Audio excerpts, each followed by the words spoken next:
Hello everyone, this is the Q90. Normally I would jump right into the specifications of the machine, give you the quick roll, and then we would move into more flight footage. I'm just going to jump into some flight footage. Pay attention to what appears to be either vibrations or jello, because that's the main point of this video.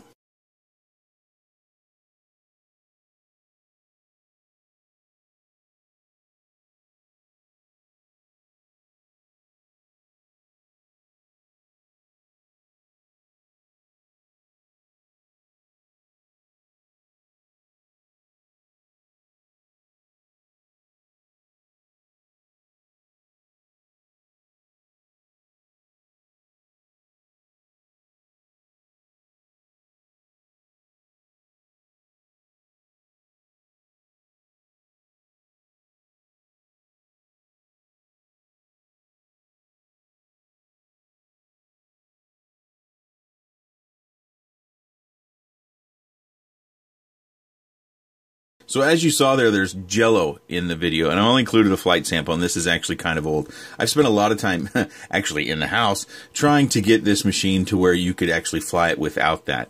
And because of that jello and that vibration possibly issue, I don't know which one it is. I've troubleshot all sorts of different things. I've tried different props. These are some cut down King Kong props. I've soft mounted the motors with TPU that I printed. I soft mounted the motors with TPU soft mounts that I bought. I used the electrical tape, the Johnny FPV, kind of made some hype for a while. None of those things made any difference. I've checked the camera to make sure there's not any wiggle in it. I actually put some extra adhesive behind the camera case because this is a camera case, and I thought that maybe the camera was just jiggling in there. I've done an extraordinary amount of PID tuning, and maybe either I don't have the skill set to PID tune this, or it just can't be tuned out. Maybe it's from the camera itself. And if it's from the camera, I just don't think you should buy the unit. If you can't PID tune it out, I don't think you should buy the unit, and that's why this video is so short and the flight footage is so short. The shorter answer is I can't suggest that anyone buy this. Now, I will include a link down below because this was sent for review, but I don't suggest that you click it because I don't think you should buy it.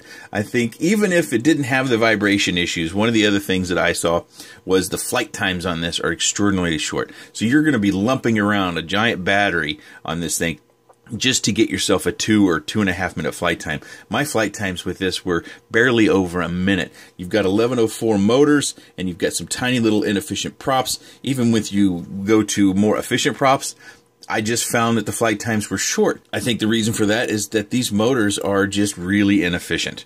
It could be an ESC problem as well, but the short answer is if you were to fly with a battery, say in the 450 milliamp, 2S is what this one should run, or you even go up to 550, you would be hard pressed to get more than a minute 45 flight, at least in the instance that I have here in front of me. If you're interested in this and you really want to buy it because of the looks or the size or what have you, I would suggest really doing some research. Make sure you find a bunch of different reviews of it flying without that little vibration or jello. It's not terrible, and some of you may say, well, that's fine. You know, we don't have a great image in our FPV view anyways. But I'm becoming more and more of a critic of these machines with little flaws, because I don't think at any price point that we should have to buy something and then work on it. That's just my personal opinion, because if people are just starting out and manufacturers are releasing products that have minor or major issues, we'll find less people enjoying this hobby, and I think that's what we all want. We all want to have fun. Quite frankly, there are very, very, very, very few people who are actually going to make enough money out of this hobby to make it their job. There's been several people who make YouTube videos who have gone full time, and that's great. But the reality is that that is going to be the minority because of the finances required for most, especially people that have families. It's going to be very difficult to create the sort of revenue to where you can do either reviews or YouTube videos of any sort and be able to make a living. So the main point of this hobby is for fun. It's RC. It's what RC's always been, fun. And when you have a product that has, whether it's minor or major issues, there's less fun to be had. If you have any comments, questions, suggestions, otherwise, please leave that in the section down below. I appreciate your time. And thanks for watching.